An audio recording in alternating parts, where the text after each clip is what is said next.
কি হয়েছে দয়ার স্যার? এরা বলছে যে আমি নাকি ওকে গুলি করেছি। ওরা মিথ্যে বলছে, আমি জানি যে দয়া।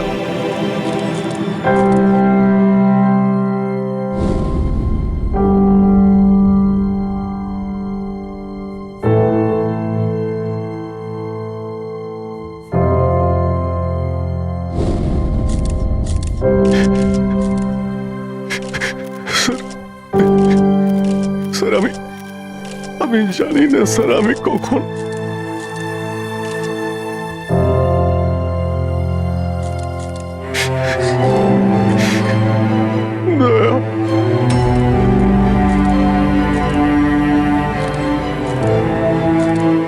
না অভিজিৎ, তুমি ভেতরে যেতে পারবে না।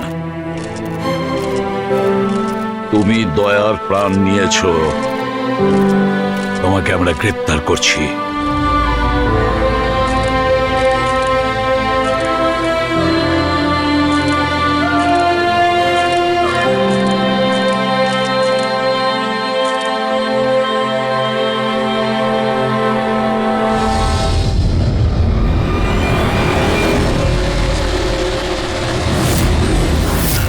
স্যার, যার খুন হয়েছে তার নাম ডিকে, একজন প্রাইভেট ডিটেকটিভ। ওর কাজের লোক লাশটা দেখেছে সকালে।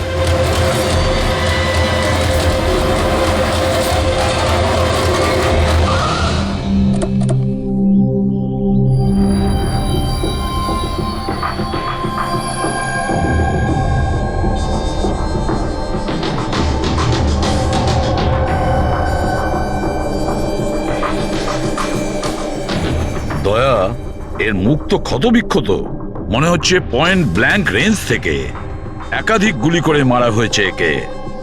স্যার, এই রুমের জিনিসপত্র সব ঠিকঠাক জায়গায় আছে, কিছুই হয়নি। মনে তো হচ্ছে না এখানে কোনো হাতাহাতি হয়েছে।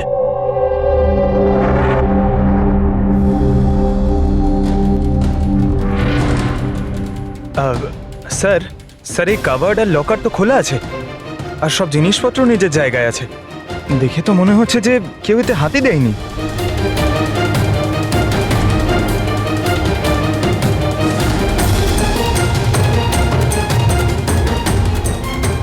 স্যার, টাকার গয়না যে কে সেই আছে।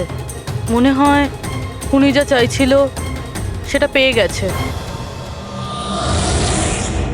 স্যার, গুলি।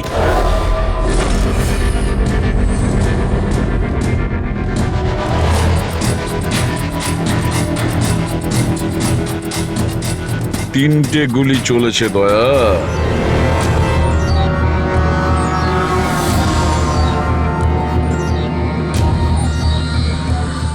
স্যার, হ্যাঁ বলো ফেডরিক। স্যার, এই জানলাটার কাঁচ সরানো হয়েছে, তার মানে খুনি এখান থেকেই পালিয়েছে। হ্যাঁ, একটা কাজ করো ফেডরিক, এখান থেকে ফিঙ্গারপ্রিন্ট তোলো। স্যার, হ্যাঁ দয়া। ডিকের মোবাইল ফোনটা দেখুন স্যার। মরার আগে ডিকে কোনো সঞ্জয়কে 3বার কল করেছে। সঞ্জয়? ওই সঞ্জয়কে আপনি চেনেন? না সাহেব। রাত 1টা থেকে 2:30-এর মধ্যে 3বার। সঞ্জয়ের ডিটেল বের করো। স্যার, আর হ্যাঁ দয়া, অভিজিৎ তো এখনো এলো না। তুমি ওকে ফোন করে বলনি এখানে আসতে ক্রাইম সিনে? হ্যাঁ স্যার বলেছিলাম, মনে হয় কোনো জ্যামে আটকে গেছে। জ্যামে আটকে গেছে? ওকে ফোন করো আর বলো এখানে তাড়াতাড়ি আসতে। স্যার, হ্যাঁ।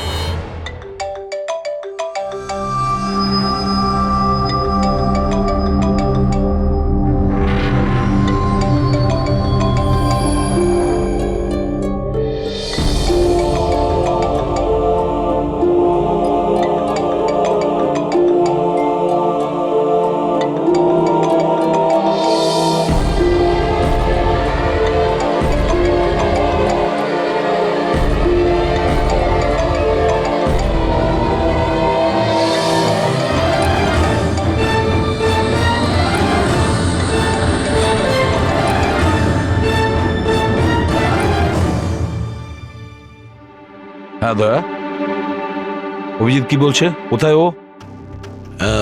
স্যার মানে ওর শরীর খুব একটা ভালো না স্যার। ও ডাক্তারের কাছে যাবে, তারপর ওখান থেকে সোজা বিউরোতে যাবে। কোনো প্রবলেম আছে? না স্যার, কোনো প্রবলেম নেই। বুঝতে পারছি না, অভিজিৎ দিল্লি থেকে আসার পর কেমন অদ্ভুত আচরণ দেখছি ওর মধ্যে।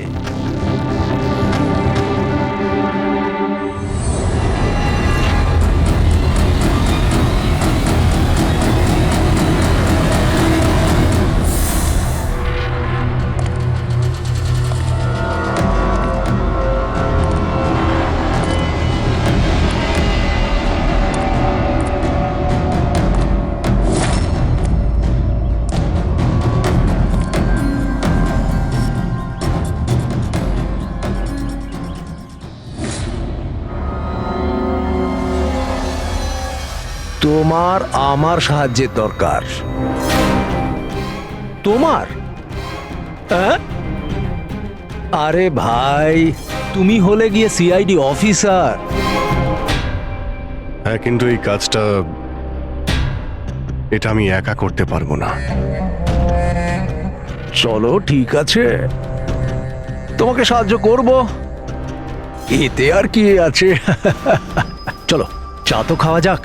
আরে না, ঠিক আছে, আমি আমি ঠিক আছি। আই মিন, দেখ চেতন, এই কাজটা না, এই ব্যাপারে যেন কেউ কিছু না জানে, বিশেষ করে আমার টিম। আরে এটা আবার কি কথা বলছো? আমরা এতদিনের পুরনো বন্ধু, এইটুকু বিশ্বাস করতে পারছো না? হ্যাঁ বলো কি করতে হবে?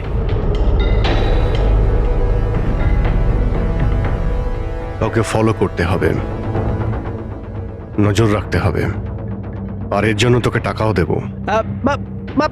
কি কথা বলছো? বন্ধুত্বের মধ্যে টাকা? হ্যাঁ। আচ্ছা ঠিক আছে, যদি মনে করো টাকা দিয়ে দিও। ফলো কাকে করতে হবে?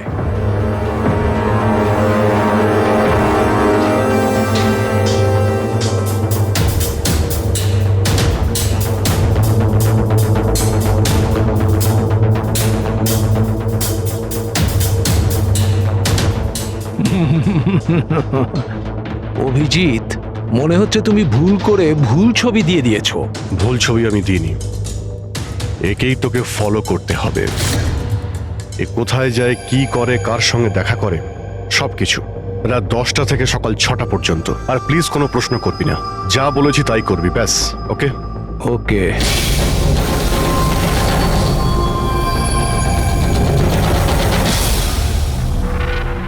হয় অভিজিৎ পাগল হয়ে গেছে, না হলে বিরাট বড় কোনো গেম চলছে।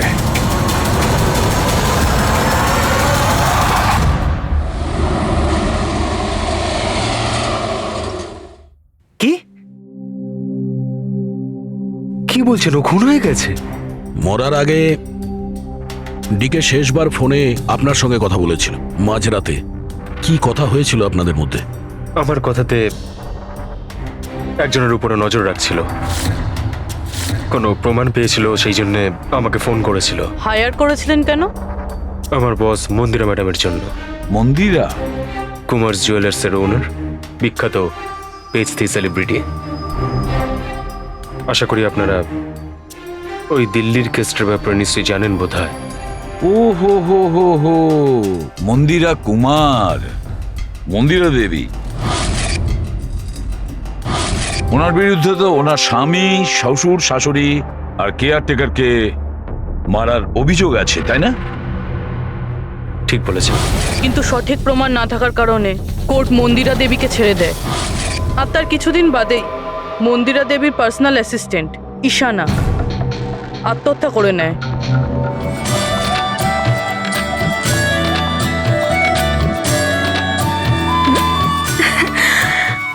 তুই হাই, আজও লেট হয়ে গেলি না? তাড়াতাড়ি যা, সঞ্জয় স্যার তোর ওয়েট করছে কখন থেকে। ও গড, সঞ্জয় স্যার তো তাড়াতাড়ি কেন চলে আসলেন? এসেও পড়েছেন আর খুব রেগে আছেন।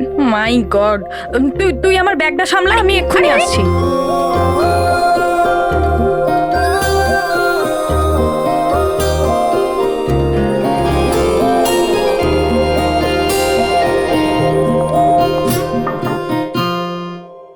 মে I come in sir? Come in. Sorry sir, sorry I am so sorry sir. কটা বাজে বলো তো তুমি? এটা কোনো অফিসে আসার টাইম হলো? স্যার ট্রাফিক খুব বেশি ছিল। কি ট্রাফিকের কথা বলছো তুমি? রোজ একই কথা বলে যাও তুমি। হ্যাঁ, এই অফিসের বাকি লোকজনও তো ওই ট্রাফিক পেরিয়ে আসে, তাই না? হ্যাঁ বলো কুমার। না 30শে ডিসেম্বরের আগে কিচ্ছু করা সম্ভব না। আরে তুমি তো এটা জানো যে 30শে ডিসেম্বরে মন্দিরা ম্যাডামের একটা ইভেন্ট রয়েছে মুম্বাইতে, তার আগে কিছুই করা সম্ভব নয়। হ্যাঁ হ্যাঁ,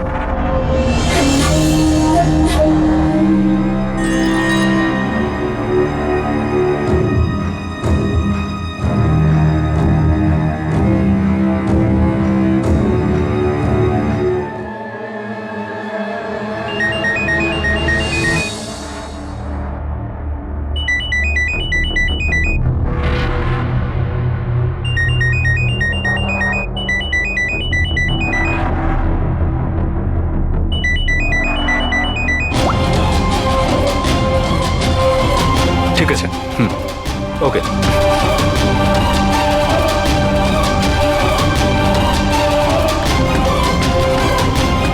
কি হলো? হ্যাঁ, কি হয়েছে নাকি? বাইরে ওভাবে কি দেখছো?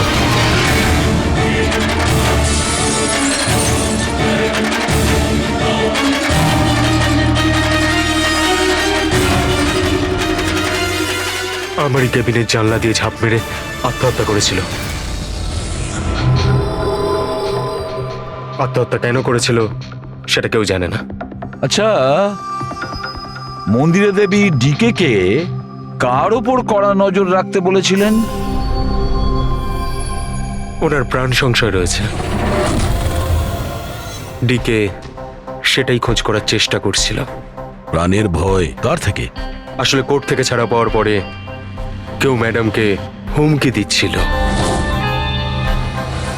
আচ্ছা, শুধু ওই হুমকিটা ফোনেই কি? হ্যাঁ, ফোনের মধ্যেই অচেনা নাম্বার থেকে আর টাইপ করা চিঠি পাঠিয়ে। আসলে ম্যাডাম পুলিশের চক্করে দ্বিতীয়বার পড়তে চাননি, সেই জন্য ডিকে হায়ার করেছিলেন উনি।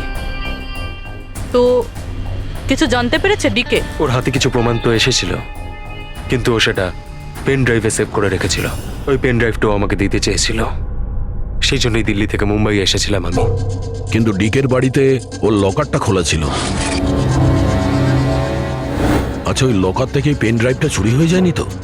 হতে পারে দয়া।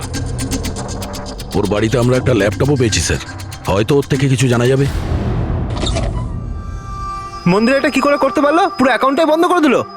নিজেকে কি মনে করেন উনি? সবকিছু কি ওনার ইচ্ছা মতো হবে নাকি? এনারা কারা? সিআইডি। আমরা ওই মানে সঞ্জীবের সঙ্গে দেখা করতে এসেছি। আপনারা দুজন কে? স্যার ইনি কায়রা, মিস্টার কুমার, মন্দিরা ম্যাডামের মেয়ে। ও, স্যার, আর ইনি ম্যাডামের রিলেটিভ মিস্টার সুবীর। আমরা মন্দিরা ম্যাডাম আর ওর ফ্যামিলির সঙ্গে কবে দেখা করতে পারবো? কারণ ওদের প্রাণ রক্ষা করার দায়িত্ব এখন আমাদের ওপর। ইনফ্যাক্ট মন্দিরা ম্যাডাম, কায়রার কাকাতো দাদা শেখর আর ওনার স্ত্রী সবাই আজ রাতেই আসছেন।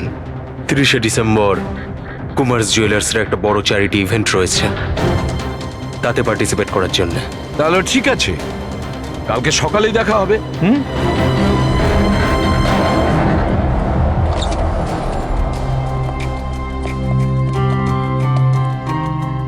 এসব কি হচ্ছে? সিআইডি আমাদের পার্সোনাল ব্যাপারে ঢুকছে কেন?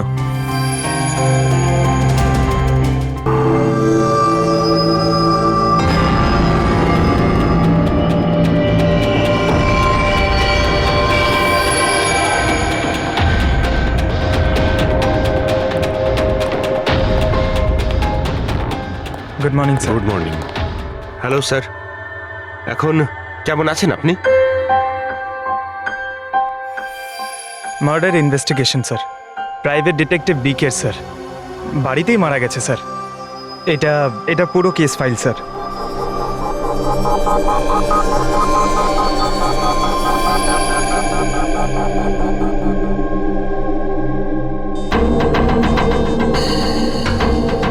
স্যার, এই ছবিগুলো ওর বাড়ির ছবি, এগুলো ওরই বাড়ির ছবি এটা। আর এখানেই ওর মার্ডার হয়েছে, তাই না?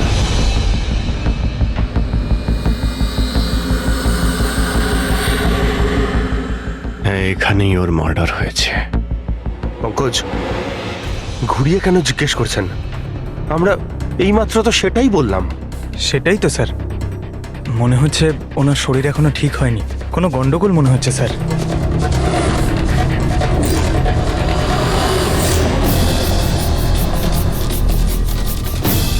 অভিজিৎ,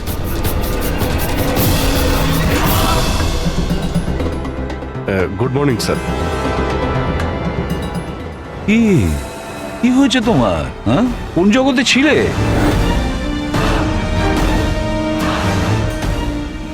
অভিজিৎ, তোমার শরীর খারাপ ছিল না? তাহলে ডক্টরের কাছে যাওয়ার কথা ছিল, এখানে কেন?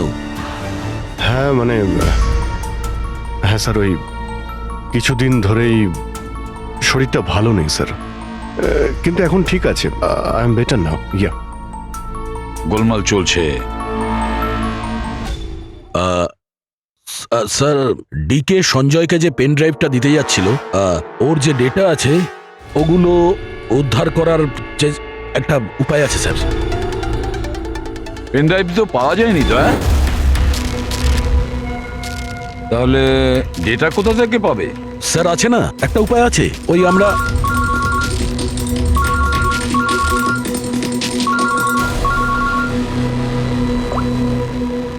হ্যাঁ, বলো সালুকে। হ্যাঁ,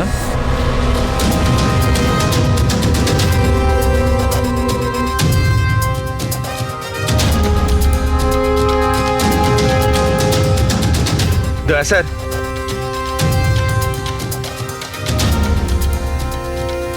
স্যার অভিজিৎ স্যারের শরীর এখনো ঠিক মনে হচ্ছে না। কেন? স্যার, ওনাকে কেসের ব্যাপারে বোঝাচ্ছিলাম, কিন্তু উনি আমাদের কথা শুনছিলেনই না, খুব বেখেয়ালি ছিলেন স্যার। ফ্রেডি স্যার, মন্দিরের ব্যাপারে সব ডিটেলস বের করতে হবে। নিউজ পেপারে, টিভিতে যাই এসেছে সব।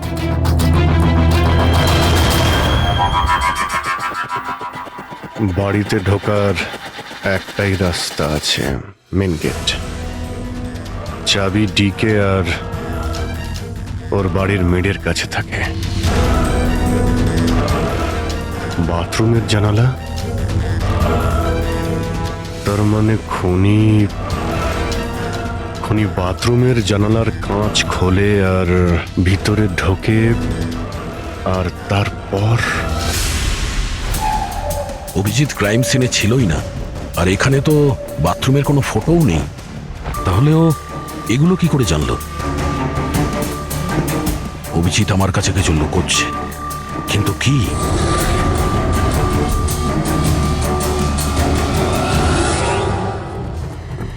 ডিকের কম্পিউটার থেকে যে ডেটাগুলো ডিলিট হয়েছে সেটা ওর অনলাইন অ্যাকাউন্ট থেকে বের করা যেতে পারে। বাস একবার এই পাসওয়ার্ডটা ম্যাচ হয়ে যাক।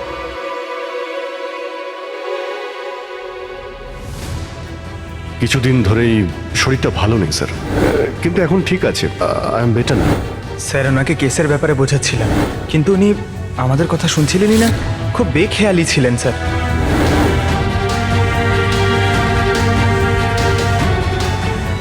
Yes sir, sir password match হয়ে গেছে।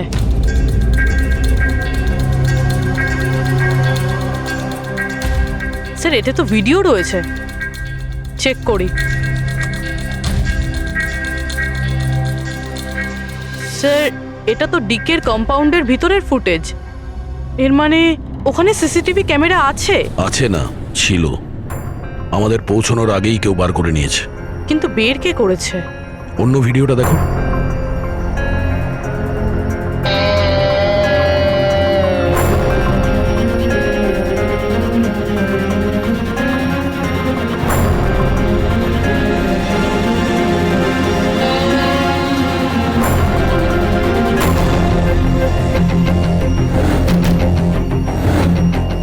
এটা কি করে সম্ভব?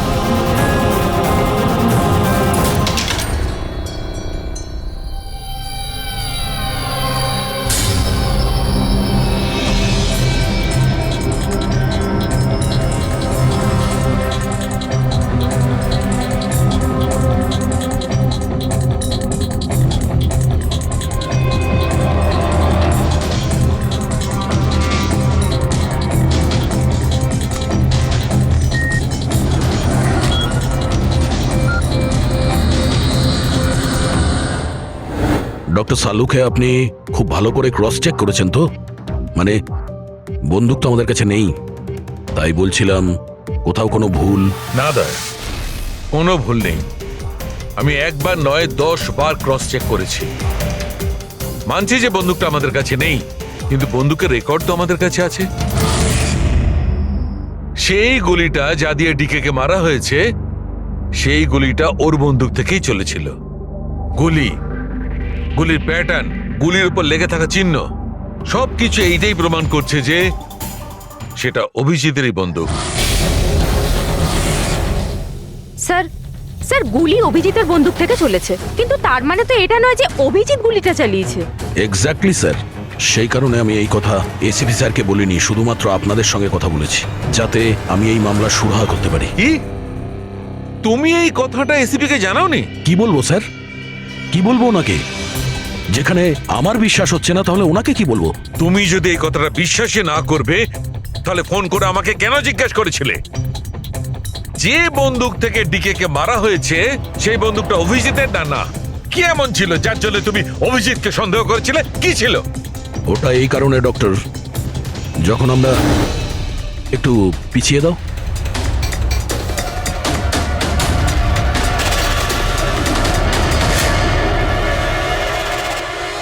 অভিজিৎ ডিকের বাড়িতে, আর দয়া তারপরেও তুমি অভিজিৎকে বাঁচানোর চেষ্টা করছো। দেখো দয়া, অভিজিৎ আর তোমার বন্ধুত্বকে আমি খুবই শ্রদ্ধা করি, তার কদরও করি, কিন্তু ডিউটি, নিজের দায়িত্ব, সব সম্পর্ক সব বন্ধুত্ব থেকে বড় হয় না। আর এই কথাটা নিশ্চয়ই আমি তোমাকে বুঝিয়ে বলতে যাব না।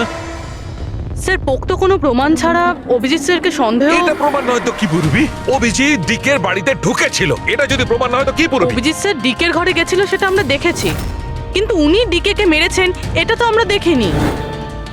স্যার এটাও তো হতে পারে ওনার বন্দুক দিয়ে ডিকেকে অন্য কেউ মেরেছে। হতেই পারে, এটা হতে পারে যে অভিজিতের বন্দুক দিয়ে ডিকে কে অন্য কেউ মেরেছিল, কিন্তু এই অবস্থায় অভিজিতের বন্দুকটা অভিজিতের কাছে থাকার কথা নয়। তোমাদের কি অভিজিৎ এ কথা বলেছে? ও কি বলেছে যে ওর বন্দুকটা হারিয়ে গেছে? বন্দুক হারিয়ে যাওয়ার কোন রিপোর্ট দেখিয়েছে? ও সব সময় তোমাদের সঙ্গে ছিল, কিন্তু ও কি বলেছে যে অদ্ভুত পোশাক পরে ডিকের ঘরে কেন ঢুকেছিল, আর তাও বাথরুমের কাঁচ ভেঙে? বলো বলো। স্যার, আপনার এই সমস্ত প্রশ্নের উত্তর আমি অভিজিৎকে জিজ্ঞাসা করব, কিন্তু ততক্ষণের জন্য এসিপি স্যারকে আপনি কিচ্ছু বলবেন না। দেখো, তোমরা এই ব্যাপারটা সামলে নাও, কিন্তু ব্যাপারটা আমার ভালো লাগছে না। Please doctor, please. ঠিক আছে, কাল সকাল পর্যন্ত। দয়া, আমি কাল সকাল পর্যন্ত তোমাদের সময় দিচ্ছি। হয় তোমরা সত্যিটা আবিষ্কার করো, নয় এই সমস্ত কথাটা নিজে এসিপি কে বলে দাও। তুমি যদি এসিপি কে কথা না জানাও, তাহলে আমি নিজে প্রদ্যুমনকে এই সমস্ত ব্যাপারটা বলবো।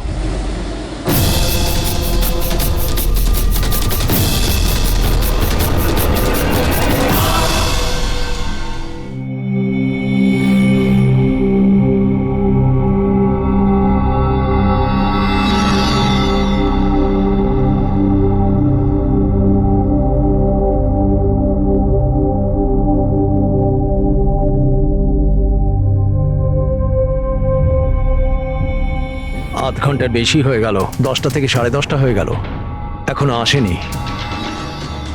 সারা রাত মনে হয় অপেক্ষা করতে হবে।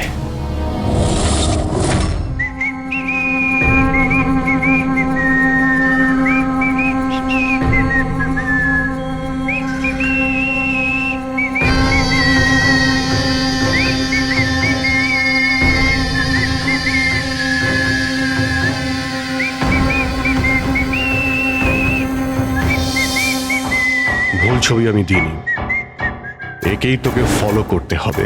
এ কোথায় যায়, কি করে, কার সঙ্গে দেখা করে, সবকিছু। রাত 10টা থেকে সকাল 6টা পর্যন্ত।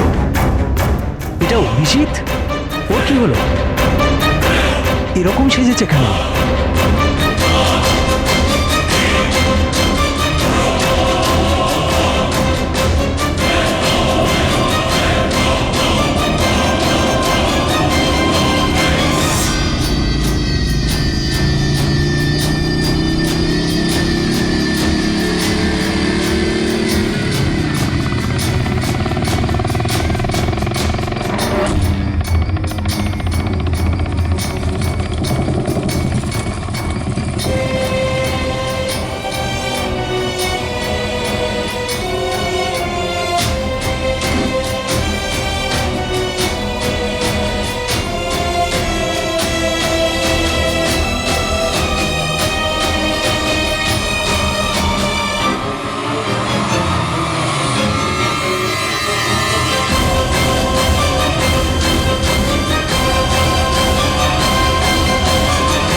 স্যার, দিল্লি থেকে সকলে এসে গেছেন।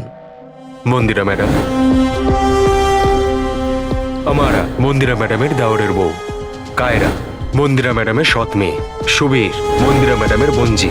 শেখর, মন্দিরা ম্যাডামের দেওরের ছেলে। আসুন ম্যাডাম, এনারা সিআইডি থেকে এসেছেন। এসিপি স্যার, ইনি ভালো হলেন- হয়েছে আপনারা এসে গেছেন। ডিকের খুনি কে সেটা জানা গেল? আরে আপনি তো এটা জানেনই যে আমাদের ফেমাস অ্যানুয়াল ইভেন্ট খুব তাড়াতাড়ি আসতে চলেছে। আই হোপ যে আপনি আমার সিকিউরিটির সব ব্যবস্থাই করে রেখেছেন। দেখুন, আপনি আমাকে ভুল ভাববেন না, কিন্তু আমি কোনো চান্স নিতে চাইছি না অ্যাকচুয়ালি। এই ইভেন্টটা আমার কাছে খুব বেশি ইম্পর্ট্যান্ট, কিন্তু আমার প্রাণের থেকে বেশি নয়। আপনি কি মনে করেন আপনি আমাকে সিকিউর রাখতে সক্ষম হবেন? আর ডিকের কেসটায় কিরকম কি প্রোগ্রেস হলো? আসল খুনির ব্যাপারে কিছু জানা গেল? ওসব আপনার জানার দরকার নেই মন্দিরা দেবী। মেইন হলো আপনার নিরাপত্তা, সেটা দায়িত্ব আমাদের। কি চমৎকার! বৌদি, আপনার ভয় লাগছে মন্দিরা দেবীর, যাকে আইনও কিছু করতে পারলো না? মানতে হবে তাকে যে আপনাকে ভয় পাইয়ে দিয়েছে। মনে হয় ও জানে না ইনার ব্যাপারে যে ইনি কি কি করতে পারেন। আপনিও কি মনে করেন আমি আমার স্বামী আর বাকি সবাইকে মেরে ফেলেছি? দেখুন, আপনার বিরুদ্ধে যে অভিযোগই থাকুক না কেন, সেটাতে আমাদের কিছু যায় আসে না। কোর্ট আপনাকে রায় দিয়েছে, আর আমরা কোর্টের রায়কে যথেষ্ট সম্মান করি। আপনি শুধু এটা বলুন, আপনি কাকে সন্দেহ করেন? কে এমন আছে যে আপনাকে মারতে চায়? সন্দেহ? হ্যাঁ, সন্দেহ। না না না, আমি কাউকেই সন্দেহ করছি না। বরং আমার এটা পুরো বিশ্বাস যে আমি মারা যাওয়ার পরে এরা সবাই খুব খুশি হবে, আর আমাকে মেরে ফেলার ষড়যন্ত্রেও এদের মধ্যেই কারো হাত আছে। And I am very sure যে ঈশানার আত্মহত্যাতেও এদের মধ্যেই একজনের হাত আছে। এবার আপনিই বলুন, এত ভালো প্রিয় আত্মীয় পরিজনরা থাকতে আমার শত্রুর কি দরকার? মম প্লিজ, তুমি আবার এই নিজের ইমোশনাল ড্রামাটা শুরু করো না। এখানে কোনো ক্রিমিনাল নেই যে তোমাকে মারতে চায়। রাইট। নিজেকে নির্দোষ ভাবা আর অন্যকে দোষী মনে করাটা, এটা তো বৌদির পুরনো অভ্যেস। আই সোয়ার, আমি তো এই গল্পটাকে বিশ্বাসই করি না। কে মারতে চায় তোমায়? আর কারা হুমকি দিচ্ছে? কোথায় আছে সে হুমকি দেওয়া লেটারগুলো? হ্যাঁ মন্দিরা দেবী, সেটা কোথায়? ওটা আমার মনে নেই, আমি ফেলে দিয়েছি। সি, আই নিউ যে তুমি এটাই বলবে। So convenient. ব্যাস, অনেক হয়েছে। আপনারা একে অপরকে দোষারোপ করা বন্ধ করুন। তবে একটা কথা খুব ভালো করে মনে রাখবেন, আমরা সবাইকে সন্দেহ করি। তাই সবাইকে বলছি, তার মানে হলো আপনাদের সবাইকে সন্দেহ করি, আপনাদের সবাইকে। আর একটা কথা, আমাদের পারমিশন ছাড়া আপনারা এই শহর ছেড়ে যেতে পারবেন না। কেউ শহর ছেড়ে যাবেন না। আর যদি দরকার পড়ে আমরা দ্বিতীয়বার তাকে ডেকে নেব। Thank you very much. Thank you.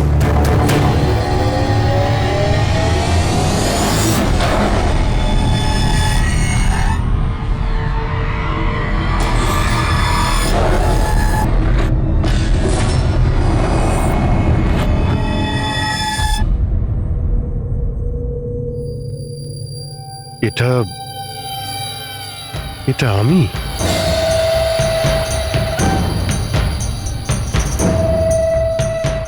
এই পোশাক পরে ঘুরছিলাম? এই পোশাক তো রোজ আমার ওয়াশিং মেশিনে ধোয়া হয়।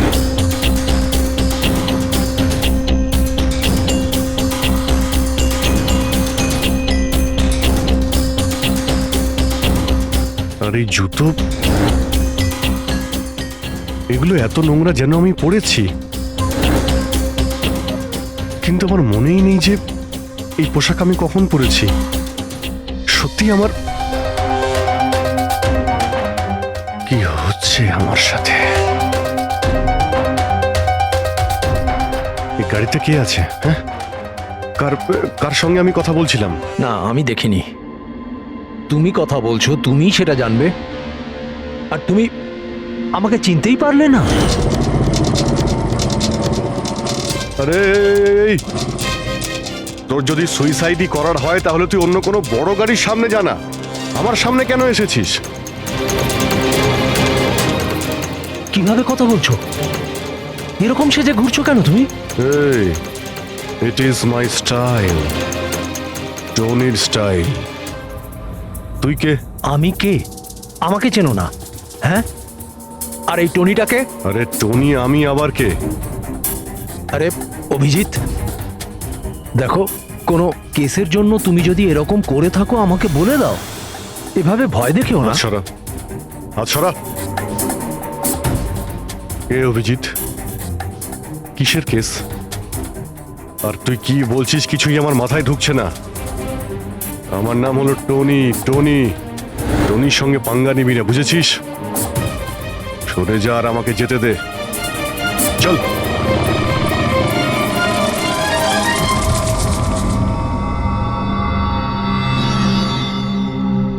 এই অভিজিৎ নিজেকে টনি কেন বলছে? টনি? কে কে টনি? সত্যি তোমার কিছুই মনে নেই?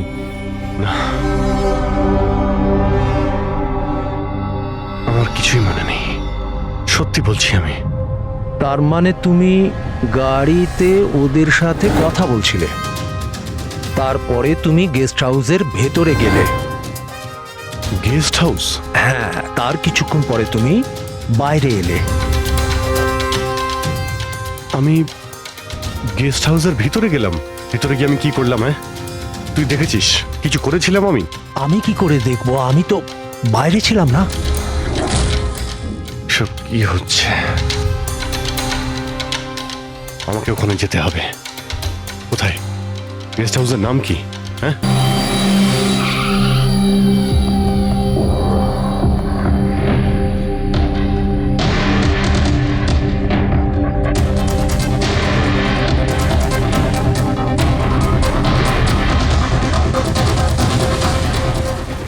স্যার, রক্ত।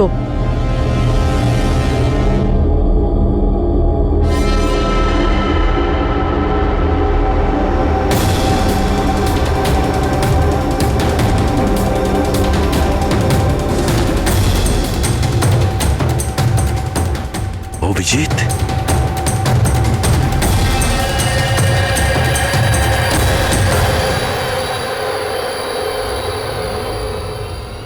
দয়া, তুমি এখানে?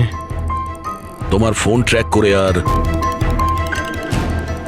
এই প্রশ্ন তো আমিও তোমাকে করছি অভিজিৎ, তুমি এখানে কি করছো?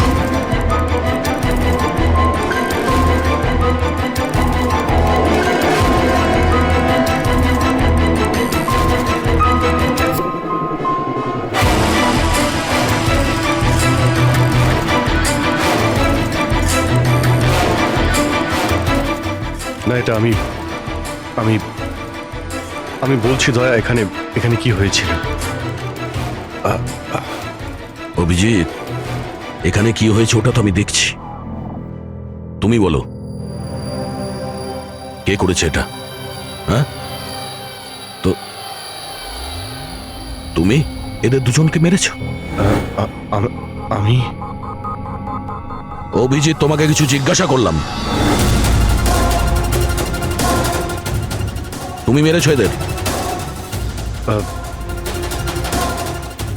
স্যার স্যার স্যার, আপনি অভিজিৎ স্যারকে দোষ দিচ্ছেন।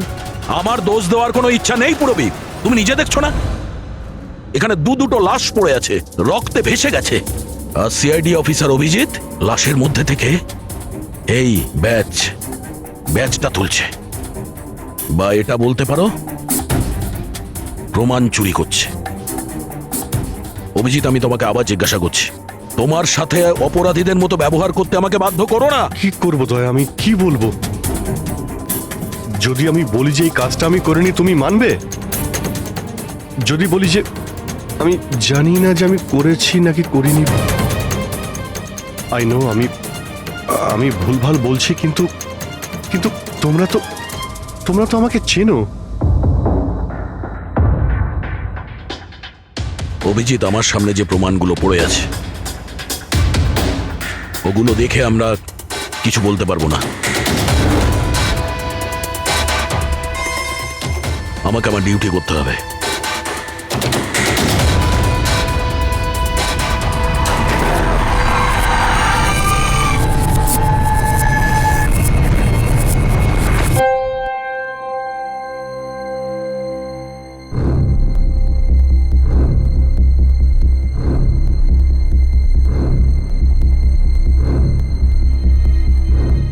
অভিজিৎ, এতক্ষণ ধরে একের পর এক জিজ্ঞেস করে যাচ্ছি তোমাকে, কিন্তু কোনো উত্তর দিচ্ছ না তুমি।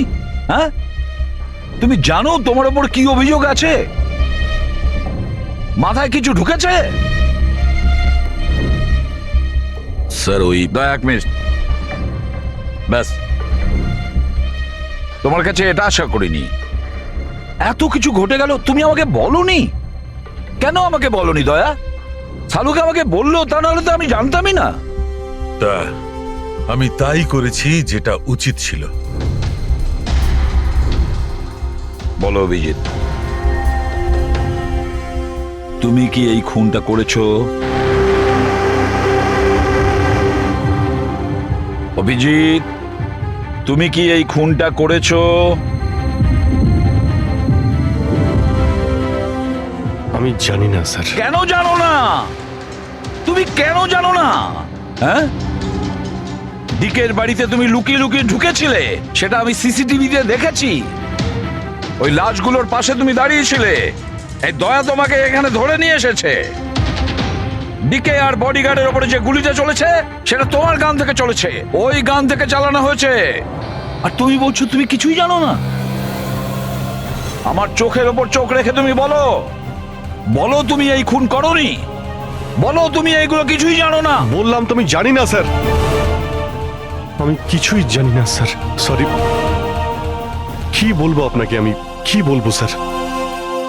যখন আমি বুঝতেই পারছি না যে আমি ডিকের বাড়িতে কেন গিয়েছিলাম, কি করে সমস্ত খুন আমার বন্দুক থেকেই হচ্ছে, আমি জানি না স্যার। স্যার আমি তো ডিকিকে চিনি না, ওর বডিগার্ডদের আমি চিনি না, আমি মন্দিরাকেও চিনি না, আমি তো স্যার নিজেকেও চিনি না। আমি কোথায় যাই, কি করি, কার সঙ্গে দেখা করি, আমি কিছুই জানি না। গত কয়েকদিন ধরে আমার সঙ্গে এইরকমই হচ্ছে স্যার, কিন্তু আমি কিছুই বুঝতে পারছি না। সারাদিন সব ঠিকই থাকে, রাতে বাড়িতে যাই, খেয়ে দিয়ে ঘুমিয়ে পড়ি, আর যখনই সকালে উঠি তখন অদ্ভুত জামা কাপড় পরা দেখি, অদ্ভুত জুতো দেখি, যেগুলো আমার নয়। জানি না কি করে আমার বাড়িতে চলে আসে। ড্রেসগুলো ওয়াশিং মেশিনে ধোয়া হয়েছে, জুতোতে মাটি লেগে থাকে, এমনটা মনে হয় যেন আমি ওগুলো ব্যবহার করেছি, কিন্তু আমি বুঝতে পারি না। নিজেকে খুব ক্লান্ত লাগে, এমন মনে হয় যেন আমি সারা রাত জেগেছিলাম, অথচ আমি কি করেছি আমার কিছুই মনে থাকে না। মনে হয় প্রতিদিন আমার 6 থেকে 7 ঘন্টা হারিয়ে যাচ্ছে, যার ব্যাপারে আমি কিছুই জানি না। আপনি বলছেন আমি ডিকের বাড়িতে গিয়েছিলাম, হতে পারে, কিন্তু আমি জানি না। আমি ডিকে আর ওর বডিগার্ডদের মেরেছি কিনা আমি জানি না। আমি মন্দিরাকে মারার চেষ্টা করেছি সেটাও আমি জানি না। আমি কি করেছি, কেন করেছি, আমি কি করতে চলেছি, আমি কিছুই জানি না স্যার, আমি কিছুই জানি না।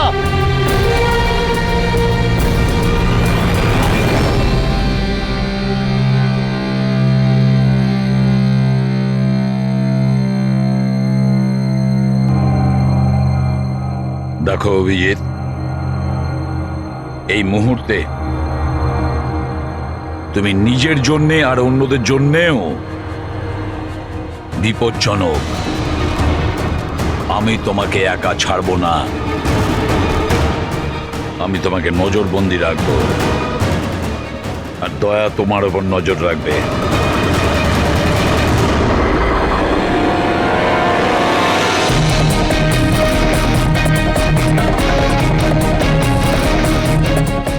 দয়া, স্যার, একটা কথা ভালো করে মনে রাখবে, তুমি নিজের বন্ধুর ওপর নয়, বরং একজন অপরাধী খুনির ওপর নজর রাখবে। এমন একজন লোক যে মানসিক ভারসাম্য হারিয়েছে। আজ থেকে এই কেসের তদন্ত আমি নিজে করব, আর তুমি অভিজিৎকে আটকাবে কোনো অপরাধ করা থেকে। আর তার জন্য যদি অভিজিতের ওপর গুলিও চালাতে হয়, তাও তুমি চালাবে। Is that clear? Yes sir.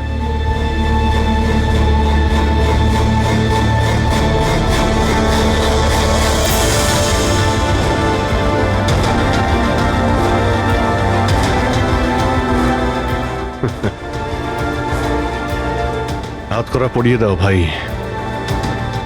শুনলে তো, মানসিক অবস্থা ঠিক নেই আমার। কখন কি করে বসি কিছুই জানি না। আটকাও আমায়, আমার হাতে আরো একটা অপরাধ হওয়ার আগে। আটকাও আমায় ভাই। আপনাদের অফিসার, আপনাদের সিনিয়র সিআইডি অফিসার আমারই প্রাণের পিছনে পড়ে রয়েছে, আর উনি তাদেরকেও মেরে ফেলেছেন যারা আমার সিকিউরিটিতে ছিল। আর আপনি নিশ্চিন্ত হয়ে বলছেন ভয় পাওয়ার কোনো কারণ নেই। ও আপনারই চোখের সামনে সবাইকে মেরে ফেলছে, তা সত্ত্বেও আপনি বলে যাচ্ছেন যে ভয় পাওয়ার কোনো কারণ নেই। আশ্চর্য! আপনি শুধু এটা বলুন, আমি আপনাদেরকে আর কি করে বিশ্বাস করব? আজ আপনাদের একজন অফিসার সিরিয়াল কিলার বেরিয়েছে, কাল আবার অন্য কেউ বেরিয়ে ব্যাস আসবে। মন্দিরা দেবী, অনেক হয়েছে, অনেক কথা বলে ফেলেছেন। আমাদের ইন্সপেক্টর অভিজিৎ একজন সৎ এবং সাহসী অফিসার। নিজের দেশকে রক্ষা করার জন্য, সাধারণ মানুষের রক্ষা করার জন্য নিজের প্রাণও দিতে পারে। সে কোনোদিন খুনি হতে পারে না। হ্যাঁ, ওর বিরুদ্ধে অভিযোগ আছে, তিনটে খুনের অভিযোগ আছে। আপাতত এটা প্রমাণিত হয়েছে যে অভিজিৎ নিজের মানসিক ভারসাম্য হারিয়েছে। ও কি করছে ওর মনেই থাকে না, কার সঙ্গে দেখা করছে, কি বলছে, আর যখন নর্মাল হয়ে যায় কিছুই মনে থাকে না। তার মানে এই নয় যে ও একজন খুনি। আমি জোর দিয়ে বলতে পারি যে আপনার জীবন বিপন্ন, আর তাও আপনার এই আত্মীয় স্বজনদের কারণে। এক্সকিউজ মি, সব প্রমাণ আপনাদের অফিসারের বিরুদ্ধে পাওয়া গেছে, আর সন্দেহ আপনারা আমাদেরকে করছেন। হ্যাঁ, আমি সবাইকে সন্দেহ করছি। উনি তো আপনারই অফিসার, আপনি তো ওকেই বাঁচাবেন। এই 3টে খুনই কিন্তু ইন্সপেক্টর অভিজিতের গান থেকে চলা গুলিতেই হয়েছে। আর আপনি বলতে চাইছেন যে এই কাজটা আমাদের মধ্যে কেউ করে থাকতে পারে? আরে আমাদের কাছে আপনার ওই অফিসারের গানটা কোথা থেকে আসবে? শেখর বাবু, খুব তাড়াতাড়ি আমরা খোঁজ নিয়ে নেব যে ইন্সপেক্টর অভিজিতের গান আপনার কাছে কিভাবে গেল। আর মন্দিরা দেবী, আপনাকে একটা রিকোয়েস্ট করি, 30শে ডিসেম্বর আপনার যে ইভেন্টটা আছে সেটা ক্যান্সেল করবেন না। এই একটাই সুযোগ আছে খুনিকে ধরার জন্য, কারণ খুনি ওই ইভেন্টে নিশ্চয়ই আসবে।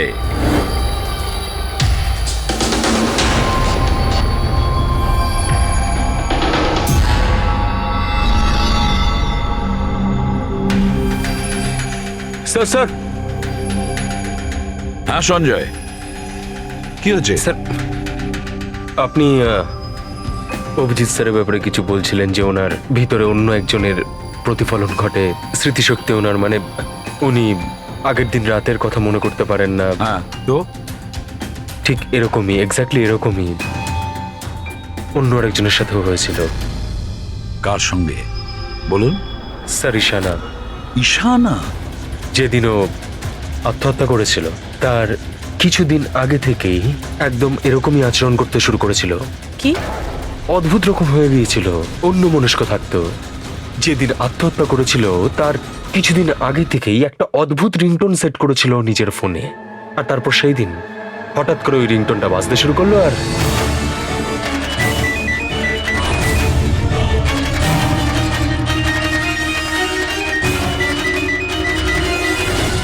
স্যার, ওকে দেখে মনে হচ্ছিল ও যেন নিজের মধ্যেই নেই। স্যার, অভিজিৎ স্যারও তো দিল্লি থেকে ফেরার পর এইভাবেই বিহেভ করছে। হ্যাঁ, ঈশানা, অভিজিৎ, দিল্লি, এই তিনটের কোনো না কোনো কানেকশন আছে, নিশ্চয়ই কোনো গোলমাল আছে, কিছু না কিছু আছে।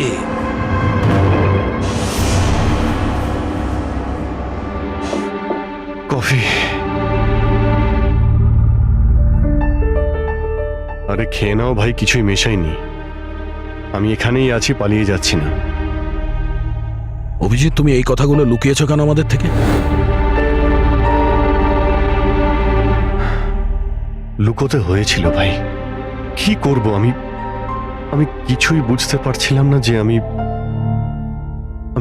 কি করব, আমার সঙ্গে কি হচ্ছে। যেখানে আমি নিজেই কনফিউজ, আমি সেখানে কি বলবো তোমাকে? সেই জন্য, আর কোনো ব্যাপার নয়। আমার ওপর ভরসা ছিল না নাকি? আমাকে যোগ্য ভাবনি যে আমি তোমার কোনো সাহায্য করতে পারি? কি ভাই, এসব কি বলছো তুমি? ব্যাপারটা এরকম নয়। তাহলে বলনি কেন? আমার তো মনে হচ্ছে আমি তোমাকে চিনি না। এই মুহূর্তে আমি যার সঙ্গে বসে কথা বলছি সে অভিজিৎ নাকি অন্য কেউ?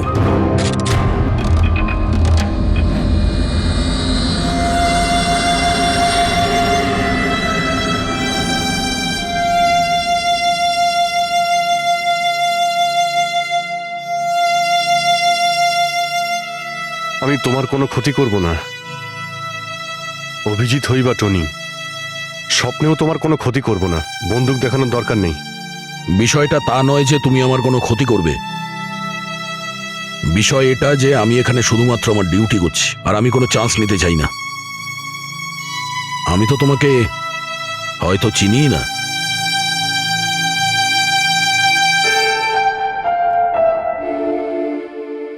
ঠিক আছে, তুমি যখন বুঝতেই পারছো না আর কি বলবো।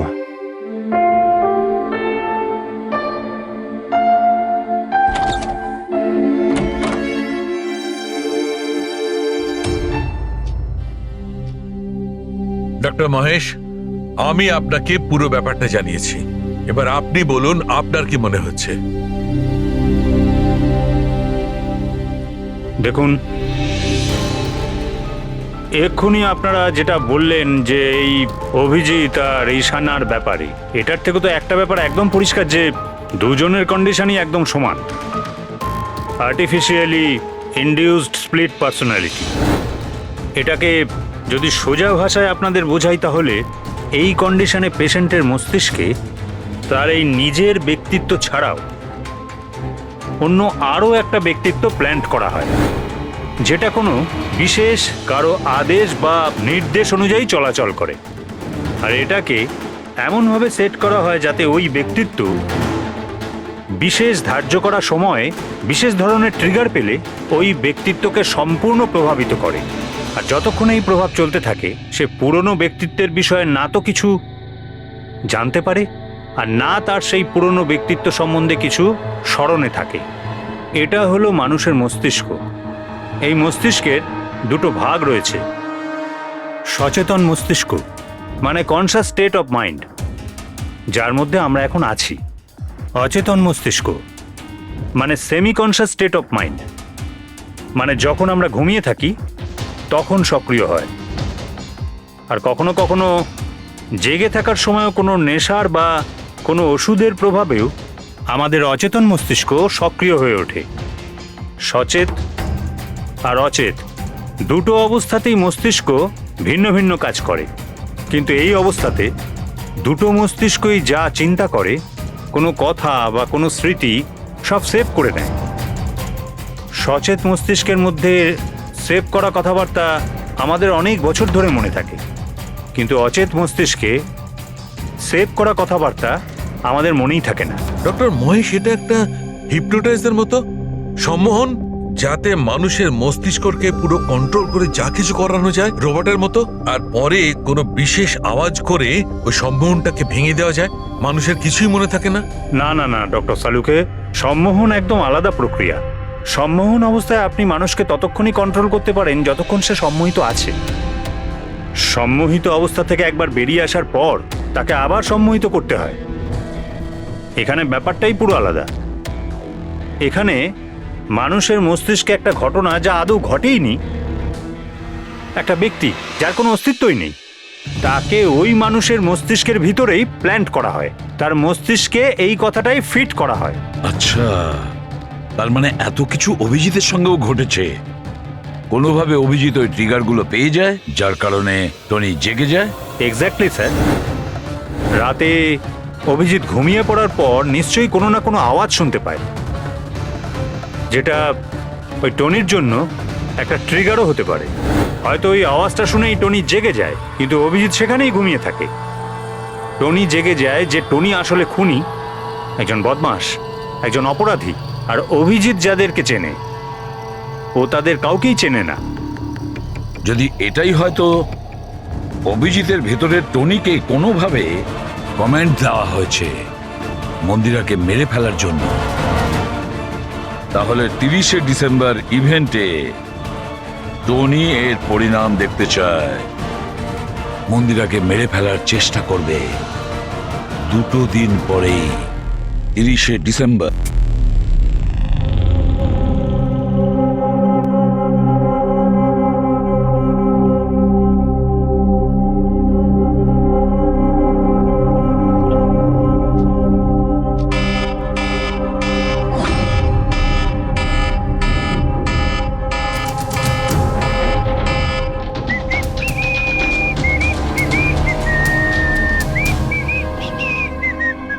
অভিজিৎ, অভিজিৎ, কোথায় তুমি?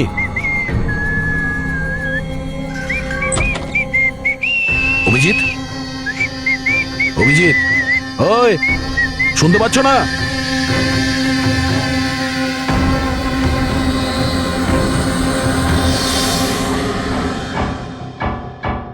কে রে তুই? তুই আমার বাড়িতে কি করছিস? অভিজিৎ, টনি, তুমি এখান থেকে পালাতে পারবে না। তুমি এখানে নজরবন্দি আছো, এই ঘরের ভেতরেই থাকতে হবে, বুঝেছো? টনিকে তার কাজ করতে দে। যদি আমার রাস্তাতে বাধা দিস তাহলে জীবনটাও হারাবি তুই। চল এবার যেতে দে। বাড়ির বাইরে না, ভেতরে। হাত সরা, হাত সরাব। তোকে তো বললাম যে আমাকে তুই বাধা দিস না। আমার মাথা গরম করিস না। আমার কাজের সময় কেউ বাধা দিতে পারবে না আমায়। চল। টনি, তুমি কোথাও যাবে না, এখানে, এখানেই থাকবে তুমি, বুঝেছো? কি বললি? টনির গায়ে হাত তুললি তুই? টনির গায়ে হাত তুললি তুই? অভিজিৎ, অভিজিৎ, অভিজিৎ,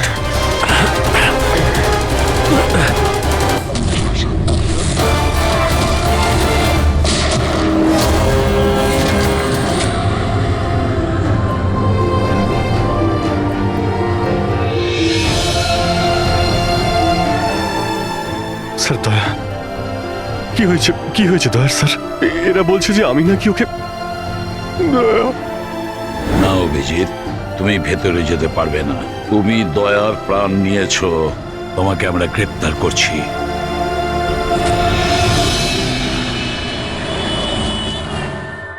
ঈশানার ফোন রেকর্ডে ডক্টর তানিয়ার নাম কয়েকবার এসেছে। আপনাদের মধ্যে কেউ চেনে ডক্টর তানিয়াকে?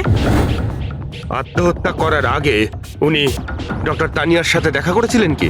এই ডক্টর তানিয়া কোনো ডেন্টিস্ট নয় তো? মারা যাওয়ার আগে ঈশানা কয়েকবার একজন ডেন্টিস্টকে দেখিয়েছিল। আমার নাম তো মনে নেই, কিন্তু হতে পারে ইনিই সেই।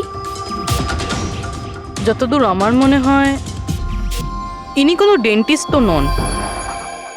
কিছুদিন আগে সিআইডি অফিসার অভিজিৎ এখানে ছিল। Yes ma'am. ওই পুরো সপ্তাহে এখানে যারা যারা ছিলেন তার পুরো লিস্ট আমার চাই। আর ওনার থাকার সময় এই লবিতে থাকা সিসিটিভি ফুটেজও চাই।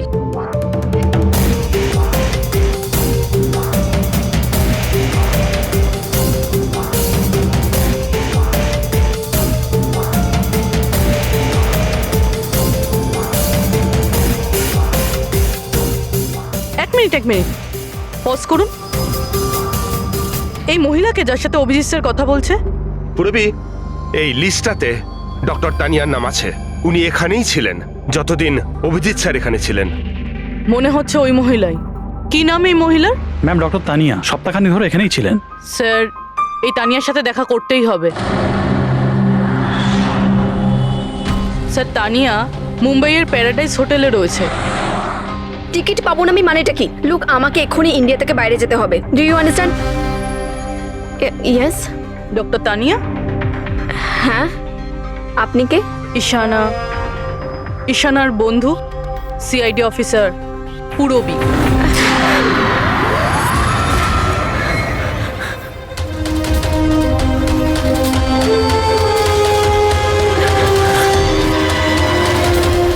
পালানো অত সহজ নয়। কোথায় পালাচ্ছেন তানিয়া দেবী? কি কি চানটা কি আপনারা? অভিজিতের সঙ্গে কি করেছেন আপনি?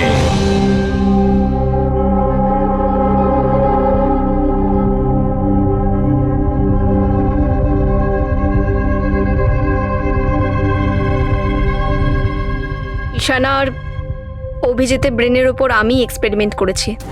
ঈশানাকে আত্মহত্যা করার জন্য আর অভিজিৎকে একটা মার্ডার করানোর জন্য আমি প্রোগ্রাম করেছিলাম।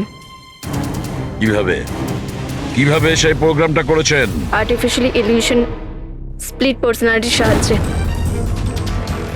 আমি দুজনের ব্রেনটাকে সেট করি, আর নিজের সেট করা শিডিউলের অনুযায়ী এই দুজনকেই এরকমভাবে প্ল্যান করেছি যে কোনো রকমের আওয়াজ হোক বা রিংটোন বাজুক, আর যখনই আওয়াজ হোক না কেন ওদের সমস্ত অর্ডারগুলি মানতে হবে, যে কোনো উপায়ে। ওই ফোন নাম্বারটা যেখান থেকে ওনার কাছে ফোন আসে, কার নাম্বার সেটা? ওটা একটা পিসিও নাম্বার। ঈশানাই আমাকে এই নাম্বারটা দিয়েছিল অভিজিতের ব্রেনে ফিট করার জন্য। কি বললেন আপনি? কি বললেন আপনি? অভিজিৎকে এসব করার জন্য ঈশানা আপনাকে বলেছে? হ্যাঁ, আর ঈশানা যে আত্মহত্যা করেছে সেটা কি? সেটার কারণ কি? ওটা আসলে ঈশানা নিজেই বলেছিল আমাকে করতে। হোয়াট? হ্যাঁ, বলেছিল তো ঈশানাই, বাট আই এম শিওর নিশ্চয়ই এর পেছনে কোনো না কোনো কারোর হাত আছে, যার বিষয়ে আমি জানি না। কেন? সে কেন এগুলো করবে? হয়তো ওর কোনো দুর্বলতা ছিল। যে করেই হোক অভিজিৎকে ওই পরিস্থিতি থেকে বের করতে হবে। নিয়ে চলো একে। চলো। ও বাইরে বেরোতে পারবে না। কেন? আমি অভিজিতের ব্রেনকে প্রোগ্রাম করেছি। সম্মোহন নয়, যে ইচ্ছে হলো আর ভেঙে দিলাম। আমি অভিজিতের ব্রেনের মধ্যে একটা খুনিকে প্ল্যান করেছি, টনিকে। এটাই হলো সেই আর্টিফিশিয়ালি ইনডিউস পার্সোনালিটি, যেটা আর কোনোদিনও বাইরেই আসবে না। আমি যদি চাই তাহলেও অভিজিৎকে কোনোদিন বাইরে বের করতে পারবো না, কিন্তু আমি যদি এরকমটা করি হয়তো অভিজিৎ পাগল হয়ে যাবে বা ও মারাও যেতে পারে। মানে যখনই ট্রিগার হবে টনি মন্দিরাকে মেরেই ছাড়বে, আরও ততক্ষণ থামবে না যতক্ষণ না সত্যিকারের মেরেই ফেলছে মন্দিরাকে। আর এসবের মধ্যে যে আসবে সেই মারা যাবে। মন্দিরাকে মারার জন্য ট্রিগারটা কি? কি ট্রিগার আছে অভিজিতের জন্য? ঈশানার কেসের ট্রিগার ছিল একটা রিংটোন, আর অভিজিতের কেসের ট্রিগার হলো একটা রিমাইন্ডার টোন, একটা বিশেষ ধরনের বিপ, যেটা আমি অভিজিতের মোবাইলে সেট করে দিয়েছি। হ্যাঁ, অভিজিৎ মন্দিরাকে কিভাবে মারবে? কি প্রোগ্রাম সেট করেছো তুমি বলো? ততক্ষণ মন্দিরাকে ছুরি দিয়ে স্ট্যাপ করতে থাকবে যতক্ষণ না ও মন্দিরের অনেক রক্ত দেখে ফেলছে। কটা নাগাদ প্রোগ্রাম সেট করা হয়েছে? 10টা নাগাদ। মাই গড, 2 ঘন্টা বাকি আছে। গ্রেপ্তার করো একে।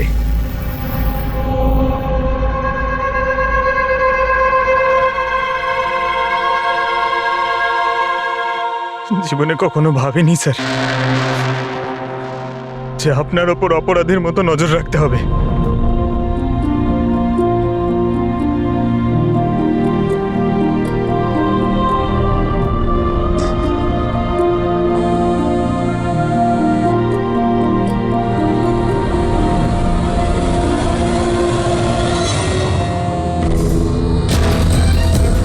পঙ্কজ, ড্যাম ইট, ফোনটা ধরো।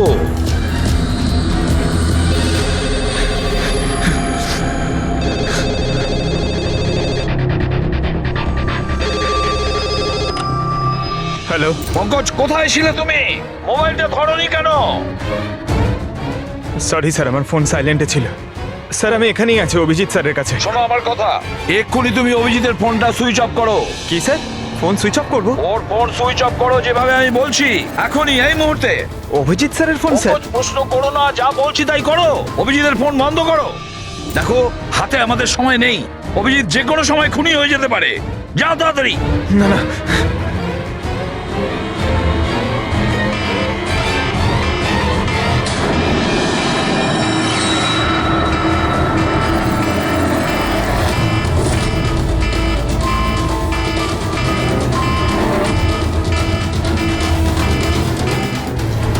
ভিজে গেল, কি করি?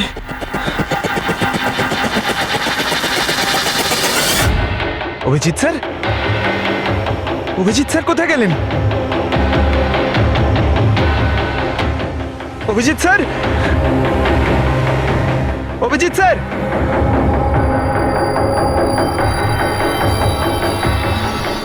স্যার!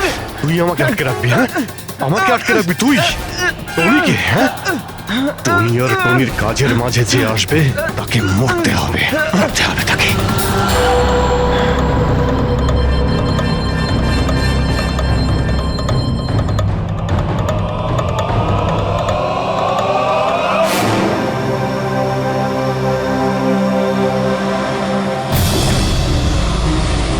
স্যার এখানেই চ্যারিটি ইভেন্টটা হবে।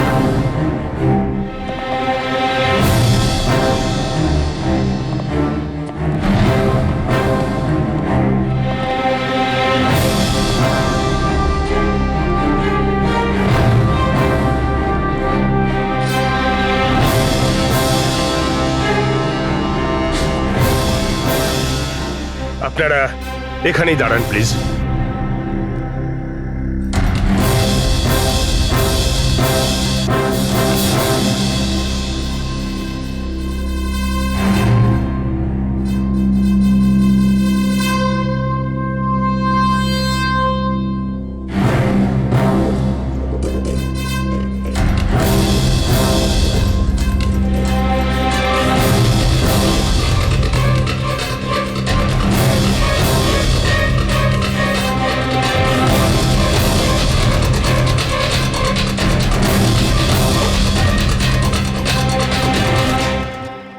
হ্যালো লেডিস অ্যান্ড জেন্টলম্যান, প্রত্যেক বছরের মতো এই বছরের সন্ধ্যাটাও খুবই গুরুত্বপূর্ণ। কারণ হলো মন্দিরা জুয়েলার্স অ্যানুয়াল চ্যারিটি ইভেন্টের জমা করা সম্পূর্ণ টাকাটা দিল্লি ও মুম্বাইয়ের বিভিন্ন অনাথ আশ্রম আর বৃদ্ধাশ্রমগুলিতে দেওয়া হবে। একবার জোরে হাততালি ডিকেসি চ্যারিটির জন্য।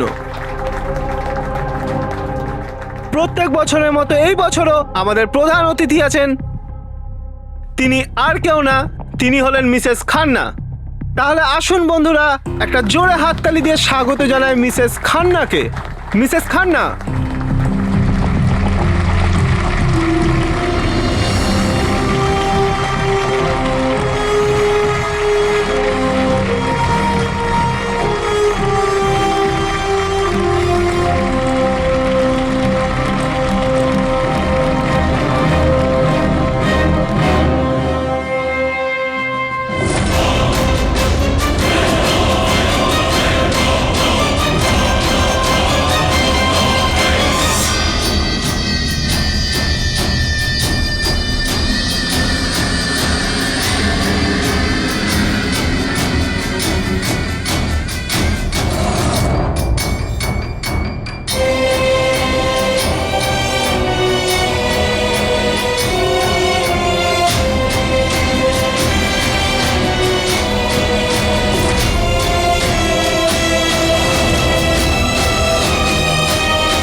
অভিজিৎ স্যার, অভিজিৎ স্যার,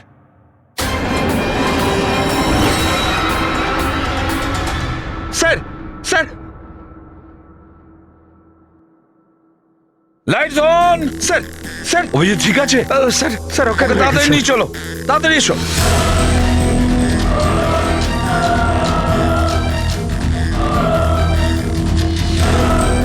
দরজা খুলুন।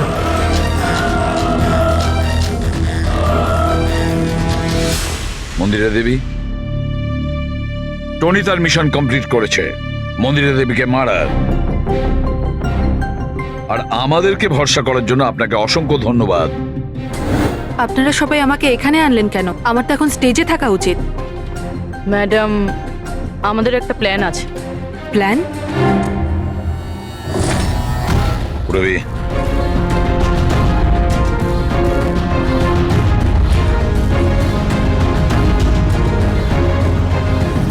Lights off. মন্দিরা দেবী,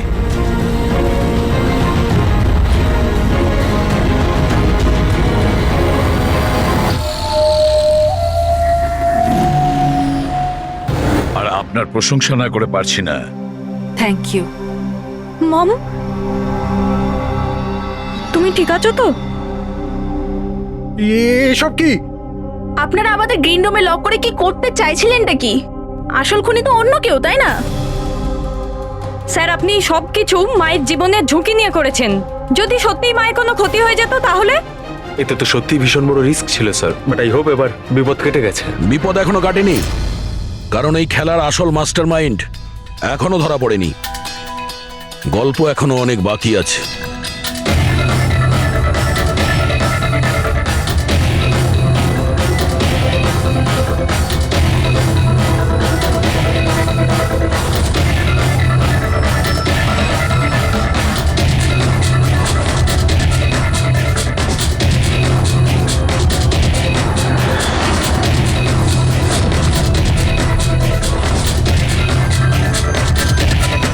কি হলো? আমাকে দেখে ভালো লাগলো না? কখনো কখনো খুনি পর্যন্ত পৌঁছানোর জন্য আমাদের অ্যাক্টিং করতে হয়। তার মানে ওনার মৃত্যুর খবরটা নাটক ছিল? আমার মৃত্যুতে খুনি খুব খুশি হয়েছিল যে ও জিতে গেছে, আর ওই সুযোগটাই আমরা কাজে লাগিয়েছি। আমরা মন্দিরা দেবীকে বাঁচানোর চেষ্টা করছিলাম, আর দয়া মাস্টার মাইন্ডের পিছনে লেগেছিল। কিন্তু আসল মাস্টার মাইন্ডটা কে?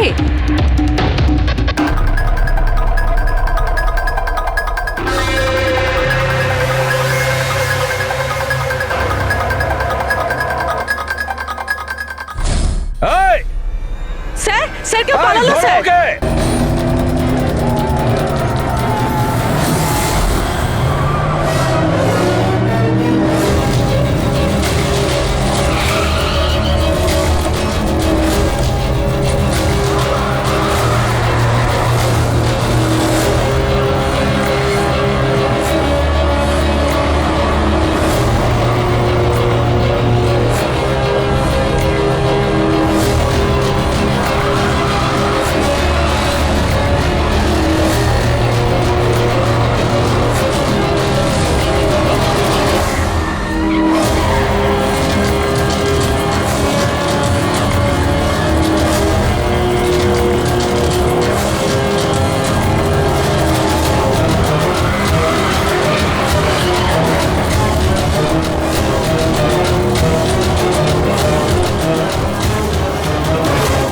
অপরাধের রাস্তা সবসময় সংকীর্ণ হয়ে থাকে।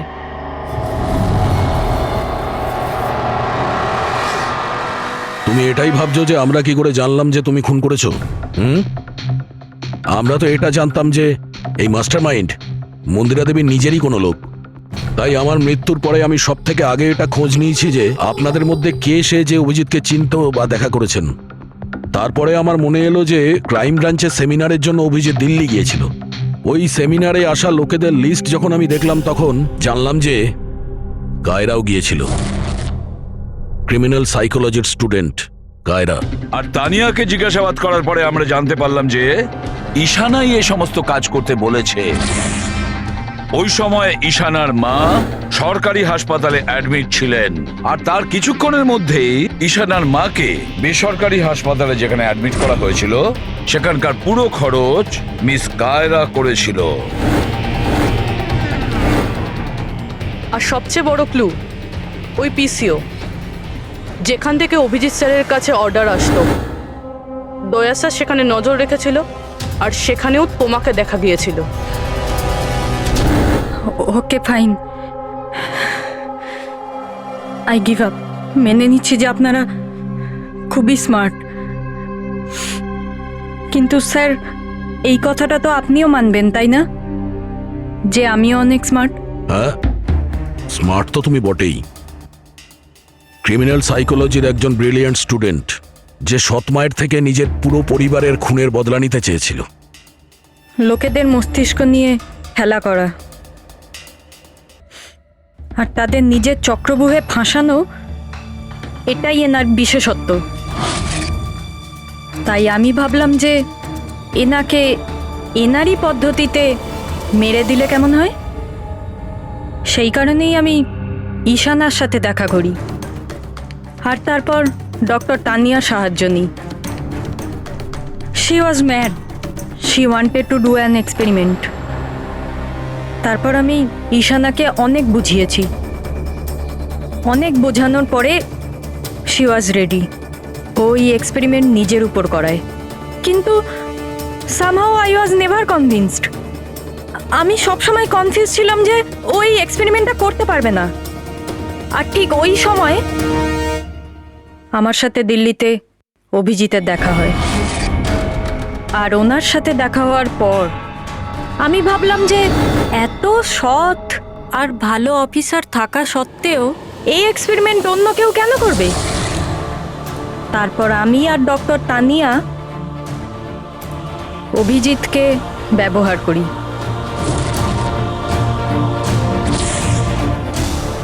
আর আমার এক্সপেরিমেন্ট ওর ওপরে করি। আর ঈশানা আমাদের কোনো কাজে ছিল না, তাই ওকে আমাদের রাস্তা থেকে সরিয়ে ফেলি। ডিকে আর ওই দুজন বডিগার্ড, ওরা তোমার কি ক্ষতি করেছিল? ওদেরকে কেন মেরেছো? এটা এই কারণে করেছি যাতে সমস্ত দোষ অভিজিতের উপর চলে আসে। আর অভিজিতের গান থেকে বুলেট নেওয়ার জন্যে টনি ছিল তোর মাথার মধ্যে। হি ওয়াজ দেয়ার। তুমি এতটা নিচে নামতে পারো কায়রা, আমি কখনো ভাবতেও পারিনি। এবার জানতে পেরে গেছো তো? তুমি আমার মা বাবার সাথে, আমার ফ্যামিলির সাথে যেটা করেছো না, তোমার বেঁচে থাকার কোনো অধিকার নেই। আমি এইসব এই কারণেই করেছি যাতে আমি প্রুভ করতে পারি যে পৃথিবীর যে কোনো মানুষের মস্তিষ্কের সাথে খেলা যেতেই পারে, তা সে যত বড়ই সিআইডি অফিসার হোক। কায়রা, তুমি প্রতিশোধের আগুনে একজন সাহসী অফিসারের প্রাণ নিয়ে খেলেছো, আর তাছাড়াও 4 জন নিরীহ লোকের প্রাণ নিয়েছো। ডিকে, ঈশানা আর মন্দিরা দেবীর 2 জন বডিগার্ডকে ভীষণ অন্যায় করেছো তুমি। আইন তোমাকে কোনোদিন ক্ষমা করবে না। তোমার তো ফাঁসি হবে, ফাঁসি। স্যার, আপনি প্লিজ এসব মনে করবেন না।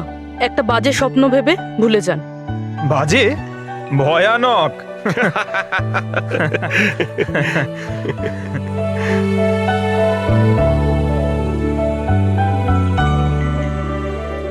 বস, হ্যাঁ বলো সালুকে, বলো। কেস তো সলভ হলো? হ্যাঁ, কেস তো সলভ হলো, কিন্তু কিন্তু কি? বস, অভিজিতের মস্তিষ্কে যে টনিকে প্ল্যান্ট করা হয়েছিল, সে উদ্দেশ্যটা সফল হয়েছে। তারপরে এখন আর কেউ ট্রিগার ধরবে না, ওর কানের সামনে কেউ গান করবে না, যার কারণে অভিজিৎ টনি হয়ে যেত। হ্যাঁ হ্যাঁ, কিন্তু বস, কিন্তু কি? বস, কথাটা এই, টনি অভিজিতের মস্তিষ্ক থেকে কখনো যাবে না। কি? টনি অভিজিতের পার্সোনালিটির অংশ হয়ে গেছে বস। কেউ জানে না যে কবে, কখন, কোথায় সামনে এসে যাবে।